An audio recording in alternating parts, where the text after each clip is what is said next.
Hello and welcome to Katoria's Crafts. My name is Kat, and today we're going to talk about some single crochets and basic chaining.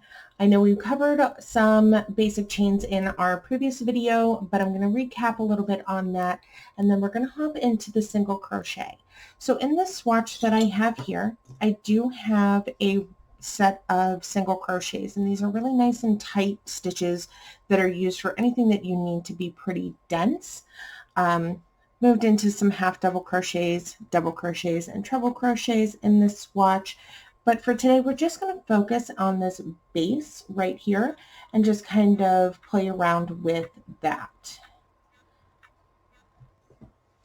The other thing that I wanted to show you on this section right here is just this base, and this is going to go as part of the chain and your first setup row for any of your crochet work.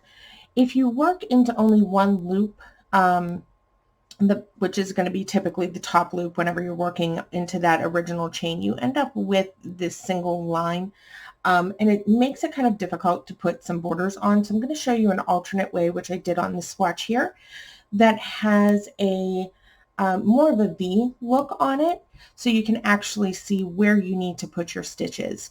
Part of this is also that whenever you're looking at the difference between the two, this one here where I worked into that back hump, which I'll show you in a second, is a little bit more square at the bottom.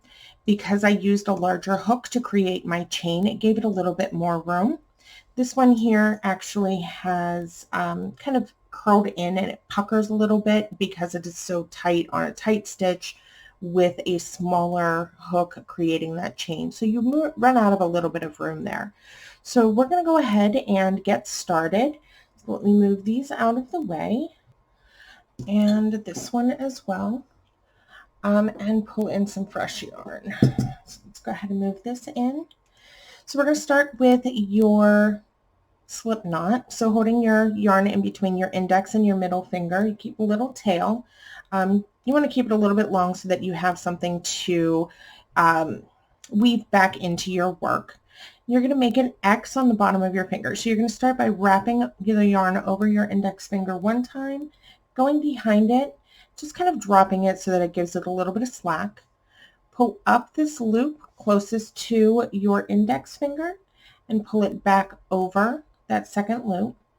Then you grab onto this loop that's now in the front, and you pull the whole thing off your finger, and it will close up and create your slip knot. So this isn't going to go anywhere. It's going to be really secure once you get everything going. So then we're going to get everything kind of started. So with your slip knot on your hook, and like I said, I would go at least one size up, one, maybe two. You don't want to go, if you're using a 5mm hook, and use something like a 10mm hook to create your chain. That's going to be way too loose, and it's going to give you way too much room. Things are going to be the opposite, where it's going to bow out instead of pucker in. So you want to make sure that you're using a size complementary to the hook that you're going to be using for your work. So make sure that your yarn is moving up and down the throat, maybe even a little bit over that thumb hold a little bit. And we're going to go ahead and start chaining. Grab onto your yarn like you would make a J in sign language. Go under your two middle fingers, over your index finger, and that's going to keep everything so that this isn't too loose or too tight. It's not going to move around. It's going to keep it at the correct tension for you. This takes a little bit of practice. Play around a little bit with it. You'll get it, I promise. Other people do just kind of hold their yarn like this, or however it is comfortable for you. This is the best way that I found for me to keep my tension even throughout an entire project. So for chains, I do have a previous video. I will put a link in the description down below. But what you want to do is start with yarning over the hook. So you're going to go under and over and grab onto that yarn. Come down, and you want to go in between the hook and the knot. There's this little hole here, and that's where you want to aim your hook for. If you kind of go sideways, it's going to catch on to that loop that's on your hook. So you want to go in between where there's a little bit of a space and pull that loop all the way through. So then you're going to go ahead and continue to chain and do that same thing. So yarn over and pull through, yarn over and pull through, yarn over and pull through. And every few chains, you want to move your fingers up so that you can keep your tension the same. Otherwise, you're going to get too tight or too loose or what have you. And you're just going to chain for however long your work needs to be. If you're making a scarf, you're going to chain until you get about, 12 to 18 inches wide. If you're doing a blanket, you want to go based on how large that is. So you definitely want to keep tape measure or ruler or something nearby. For this, we're just going to kind of stop where we're at. So we have 1, 2, 3, 4, 5, 6, 7, 8, 9, 10, 11, 12, 13, and you never count the loop that's on the hook. So I have 13 here. There's a couple of parts of a chain. You have the two sides of the V, 1 and 2. And then when you flip it over, you have these ridges that run along the back of the work itself. That's what we're going to be working into to give you this look along the base of your work. So whenever you're putting a border on, you have a clear stitch that you're going into along the bottom. So I'm going to put the hook in that I'm going to use for the rest of my work. I'm going to turn this over a little bit so I can see the back. And for single crochets, we're going to go skip this first one and go into this second chain from the hook. We're going to skip this first stitch from the hook and we're going to go into the second one. And that's going to be where we're working. So you can kind of see it's just this little bump that runs all the way around. And once you turn your work and you start working into that, your chain is going to stay pretty orientated to that. So it's going to make it a little bit easier to work into as well. So we're going to go in from underneath that ridge and come back out the other side. Now to do a single crochet, all you have to do is yarn over, pull through that little ridge, and now you have 2 loops on your hook, yarn over, and pull through both loops, so 1 and 2. And that is a single crochet. So we're going to do that again. You go under that ridge, yarn over and grab onto the yarn, pull it through that ridge. Now you have 2, yarn over, and pull through both loops. So we'll do that again. Go under the ridge, yarn over, pull through, and then you yarn over and pull through both loops on your hook. So you have 1, go under the ridge, yarn over, pull up a loop. So now you have 2, yarn over, and pull through both. We're going to work that all the way down to the end of the work.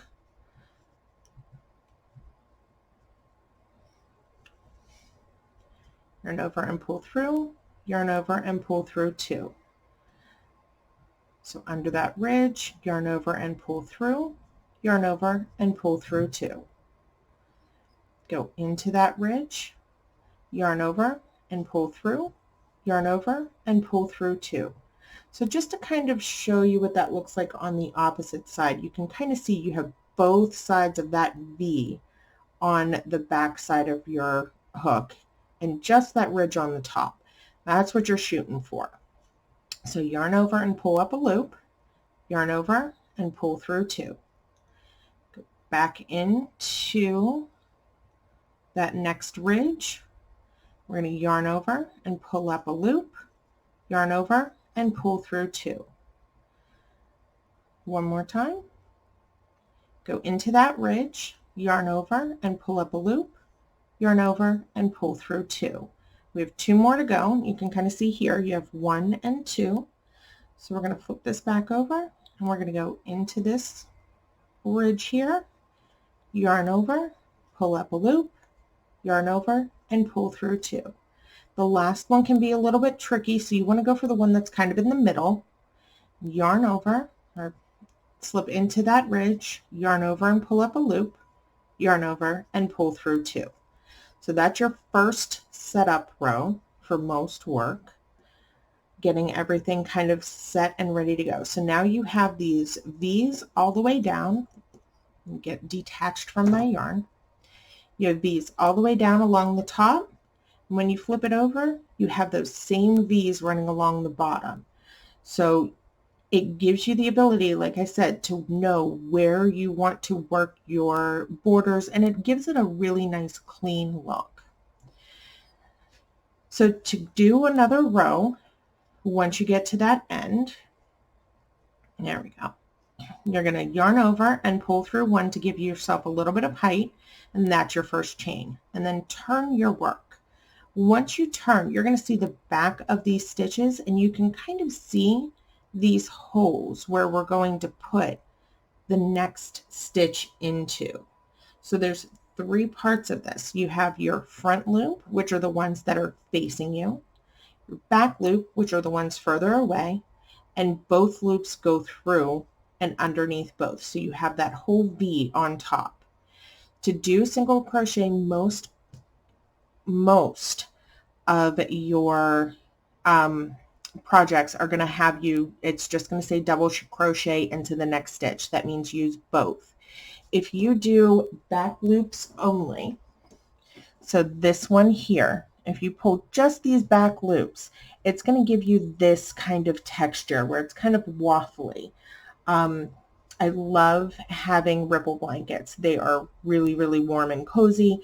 They have a nice feel to them, but this is working in back loops only. So just when I turn my work around, it's going to be just these ones here when I continue this.